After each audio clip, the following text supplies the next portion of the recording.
Dans une vaste contrée recouverte de sable brillant comme du métal, on organisait chaque année la plus grande course du monde, le rallye des dunes d'argent. L'objectif était simple mais terrifiant. Traverser le désert d'est en ouest pour apporter un cristal d'eau à une ville lointaine qui en avait grandement besoin. Parmi les participants, il y avait deux frères au caractère opposé. L'aîné, Max, était un pilote fier qui aimait tout ce qui brillait. Sa voiture, la Foudre Rouge, était un monstre de puissance avec des réacteurs énormes et des pneus géants. Max passait son temps à frimer devant les caméras, expliquant qu'il comptait gagner la course en un temps record. Pour lui, seule la force comptait. Le plus jeune, Théo, était plus calme. Il n'avait pas de gros réacteurs, il avait passé des mois dans son garage à construire la Tortue Bleue. Ce n'était pas une voiture de course ordinaire. Théo avait étudié chaque roulement, chaque vis et chaque engrenage. Il avait installé des filtres à sable ultra performants et un système de refroidissement qui fonctionnait même quand la voiture était à l'arrêt.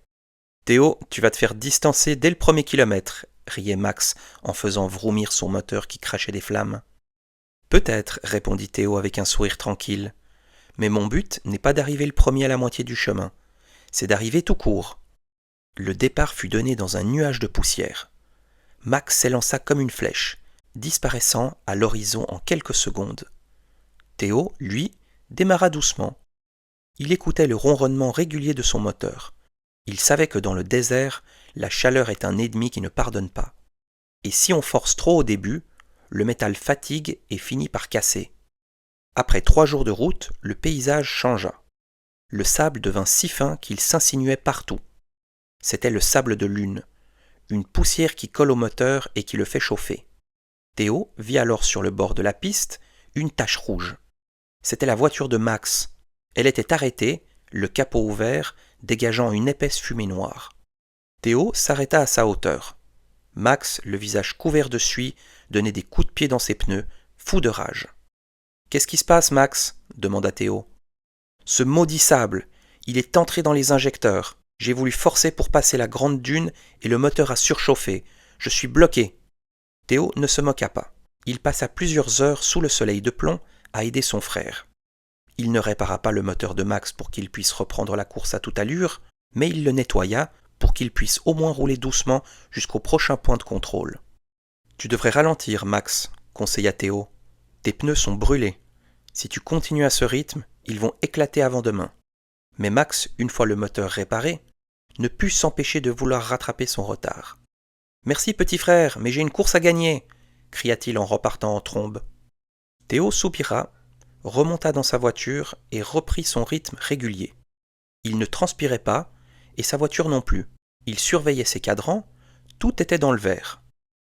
Il prenait soin de sa machine comme on prend soin d'un ami. Le soir du 4e jour, une immense tempête de sable se leva. C'était un mur de poussière si dense qu'on ne voyait plus ses propres mains. La plupart des pilotes, paniqués, s'arrêtèrent ou s'égarèrent. Théo, lui, activa son système de navigation qu'il avait protégé avec une coque étanche. Il ne chercha pas à lutter contre le vent, il gara sa voiture de biais pour qu'elle serve de bouclier, ferma toutes les aérations et attendit patiemment que la colère du désert se calme. Le lendemain matin, le désert était transformé. Les dunes avaient bougé et la piste avait disparu. C'est alors que Théo entendit un bruit de détresse à la radio. C'était encore Max. Cette fois, le ton de sa voix n'était plus fier du tout. Il était coincé au milieu d'un champ de pierres tranchantes, et ses pneus arrière étaient en lambeaux. Théo regarda sa jauge d'eau et son stock de pièces de rechange. Il savait que s'il s'arrêtait encore une fois pour aider Max, il perdrait toute chance de figurer sur le podium. Mais il savait aussi que l'endurance, ce n'est pas seulement prendre soin de son matériel, c'est aussi être capable de durer assez longtemps pour aider ceux qui ont échoué. Il tourna le volant et se dirigea vers le signal de Max.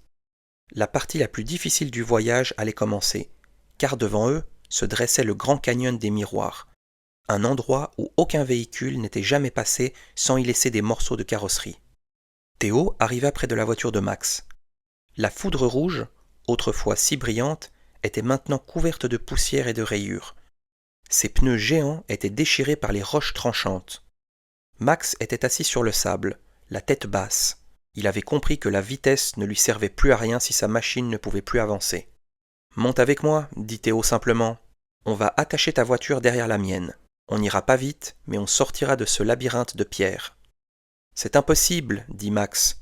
Ta tortue bleue est bien trop petite pour tracter mon monstre de métal. Tu vas griller ton moteur en moins de 10 minutes. Théo sourit et montra ses mains propres. Ce n'est pas une question de taille, Max. C'est une question d'engrenage. J'ai construit cette voiture avec un mode spécial pour les charges lourdes. C'est comme un marcheur qui prend de petites inspirations régulières pour porter un gros sac à dos sans s'épuiser. Ils attachèrent les deux véhicules avec des sangles renforcées. Théo passa à une vitesse très basse. Le moteur de la tortue bleue ne hurla pas. Il produisait un grognement grave et stable. Lentement, les deux voitures se mirent en mouvement. Max, assis sur le siège passager de Théo, n'en revenait pas. Le moteur ne chauffait même pas. Ils s'engagèrent dans le grand canyon des miroirs. C'était un endroit magnifique mais dangereux, où les parois de cristal reflétaient le soleil et rendaient la chaleur étouffante. Théo activait régulièrement son système de micro-vaporisation pour garder les pièces mécaniques au frais. Il conduisait avec une précision chirurgicale, évitant chaque pierre pointue que Max, auparavant, aurait percutée sans réfléchir. « Pourquoi tu fais ça ?» demanda soudain Max. « Tu pourrais être déjà loin devant. Tu pourrais gagner la coupe d'or. » La coupe d'or ne sert à rien si on arrive seul et que le message que l'on apporte est perdu, expliqua Théo. Le plus important, c'est que le cristal d'eau arrive à la ville. Et puis une machine qui dure, c'est une machine qui sait aussi s'arrêter pour aider. Pendant 2 jours et 2 nuits, ils progressèrent ainsi. Max commença à apprendre les secrets de son petit frère. Il vit comment Théo vérifiait chaque matin la tension des courroies et la propreté des filtres. Il comprit que prendre soin de sa santé et de son matériel n'était pas une perte de temps, mais un investissement pour pouvoir aller au bout du monde. Le 3e jour, les tours de la ville d'arrivée apparurent enfin à l'horizon. La foule était massée sur les remparts, surpris de voir une petite voiture bleue tirer un énorme bolide rouge. Ils franchirent la ligne d'arrivée sous les acclamations.